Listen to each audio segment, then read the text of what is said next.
E agora aqui no RF com você, a gente tem entrevista, porque muita gente tem muita dúvida sobre previdência, sobre aposentadoria. Por isso hoje eu recebo aqui a advogada Adriana Zanardi. Tudo Obrigada. bom, Adriana? Tudo Seja bem, você? muito bem-vinda ao nosso Obrigada, programa. agradeço que bom o convite. recebê-la. E é isso, né? Assim, eu vejo quantas pessoas, a começar pelas próximas a mim, né? Sejam meus pais, parentes, tios, que têm realmente muita dúvida. Sim, Ai, é um tema bastante polêmico e complexo. Bastante polêmico. Inclusive, eu quero deixar aberto também aí, pedir para o Lucas colocar pra gente o número de telefone para você mandar uma dúvida que você tenha sobre aposentadoria, sobre previdência. A gente vai tirar algumas aqui, mas pode ser que você tenha mais. Manda aqui pelo WhatsApp que a gente aproveita e já pergunta para Adriana Zanardi, que é advogada focada nas leis trabalhistas, aposentadoria e previdência. É isso, falei Perfeito. tudo, né, Adriana? Isso. Muito bom. Inclusive, a sua irmã já esteve aqui, não é? Isso, exato. Agradeço novamente pelo convite. A Josiane Zanardi. Bom, eu já quero começar perguntando para você quem tem direito à aposentadoria por idade. Por idade, todo homem e mulher que contribui para a Previdência Social. É bom destacar que não existe aposentadoria por idade ou por tempo, que agora não tem mais, a gente fala um pouquinho adiante sobre isso, sem que haja contribuição, tá? Então é importante contribuir, porque sem contribuir você vai chegar lá na sua idade de 60, 60 e tantos anos e não vai ter direito ao benefício. E aí você tem uma duração de contribuição para daí... Tem um tempo mínimo. Com a mínimo. reforma da Previdência, que aconteceu em 2019, as mulheres hoje se aposentam por idade com 62 anos, tendo que ter 15 anos no mínimo de tempo de contribuição, e os homens 65 anos de idade com 20 anos de contribuição. O homem tem um pouquinho a mais de tempo de contribuição a cumprir. 5 anos a mais. Isso, 5 né? anos a mais, exatamente. Tem uma diferença, né, aí.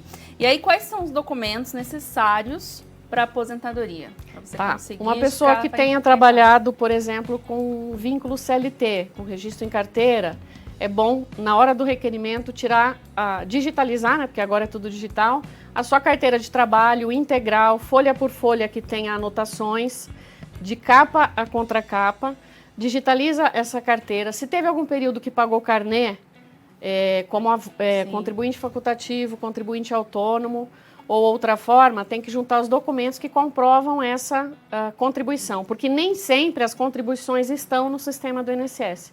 Pode acontecer dessa contribuição estar perdida em algum local do sistema. Nossa. E aí isso não vai estar no seu extrato, que a gente chama extrato previdenciário, que recebe o nome de CNIS, que é o Cadastro Nacional de Informações Sociais. Sim.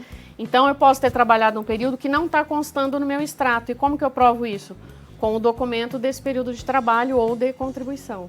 Que fica na carteira de trabalho. Fica na carteira de trabalho, se for CLT, ou se for contribuição avulsa, né, como individual ou facultativo, aí nos carnezinhos que você vai lá todo mês pagar. E no caso de hoje se usa muito, né, até os empregos mais recentes que eu fui CLT, inclusive sou, mas você tem a carteira digital. Isso. Também você conseguiria provar através da Consegue, só que tem que checar, na hora que você baixar a carteira de trabalho digital, se realmente todos os vínculos que estão na sua carteira de trabalho física vieram carregados na carteira de trabalho digital. Porque às vezes também nem sempre todos os vínculos estão lá. Sim, às vezes tem uma divisão, né? Às vezes está na carteira física e às vezes um na digital período você junta digital. tudo para provar. Exato. E aí a gente está falando de quem é CLT ou até quem é empreendedor, microempreendedor, mas e as donas de casa? Elas né? podem se aposentar dedicadas ao lar, também. elas também podem. Na verdade, são as que mais trabalham, né? Nossa, se mais, é muito mais de 9 horas A por dona dia. de casa, na realidade, como ela não tem remuneração, né? Porque ela não ganha para ser dona de casa, ela tem um plano simplificado da Previdência Social, onde ela pode recolher 11% sobre o valor do salário mínimo, tá? É uma contribuição reduzida, justamente para poder proporcionar que, diante da ausência de remuneração, né, Sim. ela tenha a condição de contribuir com um valor menorzinho, aí ela vai ter direito lá com 62 anos ao recebimento de um salário mínimo. E tem também um outro plano mais simplificado ainda, onde a redução é maior, onde se paga 5% apenas do salário mínimo, que aí são para pessoas que vivem em situação de vulnerabilidade, que se puderem contribuir também vão ter o direito à aposentadoria, pagando bem menos para receber também o salário mínimo. Entendi. E daí como essas pessoas provam, né, no caso as donas de casa? Elas não têm uma contribuição? Não precisa ter prova, é só... Não precisa. Pagando 11% sobre o salário mínimo, automaticamente ela está caindo nesse plano simplificado. Ela não tem nada na carteira. Não tem como comprovar. Exatamente. Entendi. É só pelo código de recolhimento, vai identificar lá, porque cada recolhimento tem um código específico. Então, ela vai ter que recolher no código do contribuinte mensal simplificado. Aí eles vão identificar que é uma dona de casa. Ah, certo. Entendeu? Daí ela tem a aposentadoria dela. Se ela contribuiu o mínimo de 15 anos, vai ter a aposentadoria. Exatamente. A gente vê também muito acontecendo com o MEI, o microempreendedor individual. Né? Ele tem direito à aposentadoria? Como é também a documentação, tudo isso? O MEI também tem. O que acontece? Ainda há uma grande desinformação que o microempreendedor pode não saber. Ele não vai ter direito a uma aposentadoria que antes era chamada tempo de contribuição. Ele só tem direito ao requisito da aposentadoria por idade, que na nova reforma, né, é 65 para o homem e 62 para a mulher. E daí não conta o tempo? Conta o tempo, é o tempo mínimo, mas aí também só dá direito ao valor de recebimento do benefício de salário mínimo. Por quê? Porque ele já contribui com uma alíquota reduzida, né? O MEI, ele recolhe 5% por mês sobre o valor de salário mínimo. Então, o MEI, ele só se aposenta nessa condição, por idade e recebendo salário mínimo. Então, uma pessoa que, por exemplo, contribuiu muitos anos, 20 anos essa pessoa trabalhou, teve um bom salário. Agora ele está desempregado, ele resolve abrir uma MEI. Isso é muito perigoso. É importante ele consultar um profissional especializado para verificar se isso vai ou não afetar a vida contributiva dele, como reduzir o valor do benefício quando ele for se aposentar e se realmente ele só se aposentaria nessa condição. Então, por exemplo, uma pessoa que sempre foi MEI, pagou certinho e daí ela virou CLT, ela conseguiu um emprego, virou CLT. Ela continua pagando o MEI? Não. Ela para com o MEI, para melhor? com o MEI, exatamente. Se você é MEI e arrumou um trabalho com registro, automaticamente cessam os pagamentos da MEI. Aí essa mesma pessoa que eu comentei, que tem 20 anos, por exemplo, de tempo de contribuição, abriu uma MEI por um período, de repente se recolocou no mercado, se ela quiser complementar esse período da MEI para que valha com a soma toda das contribuições para ela se aposentar numa condição melhor, aí ela tem que fazer um estudo e verificar se é viável fazer isso para ela poder ter um salário de benefício de aposentadoria melhor. Entendi. Então, muitas pessoas acham que até soma, né, uma coisa ou outra, mas não. E no caso, por exemplo, se a pessoa ainda tem o CNPJ dela ativo e por algum motivo ela foi dispensada da empresa em que ela está registrada, ela perde o direito ao seguro-desemprego? Tem alguma coisa a ver com a outra? Ou pode dar um cruzamento de informação, vai depender se essa empresa está baixada, se não está baixada. O ideal, sempre para quem abrir empresa, quando encontrar um trabalho registrado ou partir para um outro tipo de atividade que não vá utilizar aquele CNPJ para emitir nota ou para qualquer fim, é dar baixa. Por quê? Porque às vezes você também pode estar constituindo dívida, né? Você pode estar deixando ali e estar rolando uma dívida na sua empresa que você depois não consegue pagar. Então, o ideal é sempre baixar a empresa, exatamente. Tá? E daí, por exemplo, se você já tem uma dívida no seu MEI, o certo é você quitar e depois dar baixa. Você nem consegue abrir outra, você tem que dar baixa naquela para poder abrir uma outra. Porque fica lá o cadastro no seu CPF, no seu nome, então não tem como você abrir uma outra MEI se você está com débito ali, você tem que fazer esse acerto.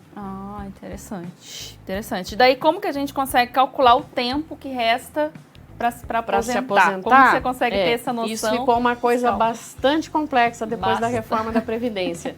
O que a gente precisa saber é o marco. Qual que é o marco hoje? É a reforma da Previdência, que foi o dia 13/11/2019. Nós precisamos fazer um planejamento previdenciário para a pessoa. E no que consiste esse planejamento? Num levantamento de toda a vida contributiva, do tempo que ela tinha exatamente na data da reforma da Previdência, para saber se ela tinha direito adquirido antes da reforma, ou seja, se ela poderia se aposentar com aquelas regras anteriores, ou se ela se enquadraria em alguma das regras de transição, que são no mínimo 5, né, que transita da reforma, da lei antiga para a lei nova, ou se ela efetivamente só vai chegar na aposentadoria que veio pós-reforma, que é a única que existe agora, que é a aposentadoria programada. Homem com 65 anos, com aquele mínimo que eu te falei de 20, e mulher com 62, com no mínimo 15. E aí a pessoa também tem o aplicativo no celular, ela também consegue ver, acompanhar por ali? Ela consegue, mas aquilo que eu disse no início, nem sempre as informações lá no CNIS vão estar atualizadas. Então, por exemplo, no caso que eu citei, como se eu tivesse trabalhado num local e aquele meu tempo trabalhado não está lá, a hora que você for calcular, simular a aposentadoria no site ou no aplicativo, não vai dar certo. Vai estar faltando aquele tempo. Entendeu? Mesmo tendo sido um trabalho registrado, pode não estar lá. Exatamente, pode não estar nesse extrato. Então, aquele aplicativo, aquele serviço da Previdência, na realidade, ele não é confiável 100%. Se a pessoa tiver condições de fazer todo o checklist de todos os empregos, dia, mês e ano que entrou, Sim. dia e mês que saiu, e fizer isso, aí ela vai ter a certeza. Fala, opa, tem um período aqui que não está, o que eu faço agora? Sim. Então, aí ela tem que procurar ou um serviço do INSS que chama de acerto/retificação do CNIS, onde ele vai pedir para incluir esse período, tá? Para que ele possa ser considerado na contagem do tempo, ou procura um advogado especialista realmente para levantar tudo isso e efetivamente regularizar essa situação para que ela possa atingir o direito ao benefício. Gente do céu, já pensou você tá trabalhando aí um tempão e de repente quando você vai ver você não... Uma dica que eu dou para quem está assistindo, inclusive, é procurar entrar no site do meu INSS ou no aplicativo e baixar esse CNIS para confirmar lá as relações e os vínculos de trabalho, ver se está tudo ok, se batem com as informações ou da carteira ou dos carnezinhos. Se tiver alguma divergência, daí tem que procurar um especialista para tentar entender qual é o ponto de correção aí que tem que ser feito. Sim. E como que a gente dá entrada na aposentadoria? A gente espera chegar essa idade que você falou ou a gente já consegue pedir antes, os homens com... as mulheres com 62, os homens com 65, dependendo do tempo de contribuição. A gente dá entrada, a gente começa um pedido ou o INSS já calcula e já começa... Não, ele não calcula nada. Os pedidos têm que ser feitos pelo segurado. O INSS não fala ou não manda lá no aplicativo ou no site. Já deu seu tempo. Olha, você já pode pedir sua aposentadoria, não. A iniciativa é do segurado. Ele que tem que ir atrás e ver quanto tempo ele tem, se ele realmente já pode dar entrada. E com base em todas essas situações que eu coloquei, de direito adquirido, regras de transição e aposentadoria programada, que é a que está valendo hoje. Já vendo que está chegando próximo da idade de aposentar. Exatamente. Porque tem pessoas que têm opções. Poderia estar lá no direito adquirido, mas de repente não é vantajosa. Poderia estar numa regra de transição, ou duas, e uma é melhor que a outra. Então, é bastante complexo isso. E muita gente não sabe que pode estar perdendo dinheiro se não fizer um bom planejamento previdenciário. Ótimo. Muito obrigada, viu, Adriana? De nada, imagina. Adriana, você ajudou muito a gente aqui. Inclusive, eu quero deixar o contato aqui, né, que são das irmãs, as sócias, né? A Josiane já veio, que é o Zanardi Advogados. É isso mesmo, né? Isso. Zanardi Advogados no Instagram. Pode entrar em contato com vocês, pode, se tiver alguma dúvida, a gente responde. E até uma ajuda em tudo isso que você falou, né? Para dar uma fiscalizada, abrir os caminhos. Então... Sim, é muito importante, porque na verdade, como tudo começou a ser digitalizado na década de 80 para 90, muita coisa de quem trabalhou lá em 70...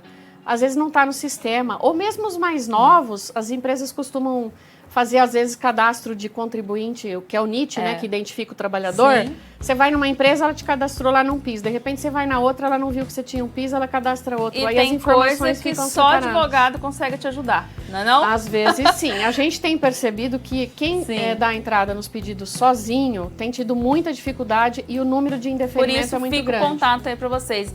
Muito obrigada, viu, Adriana? Eu que agradeço. Obrigada. A gente agradece muito sua ajuda.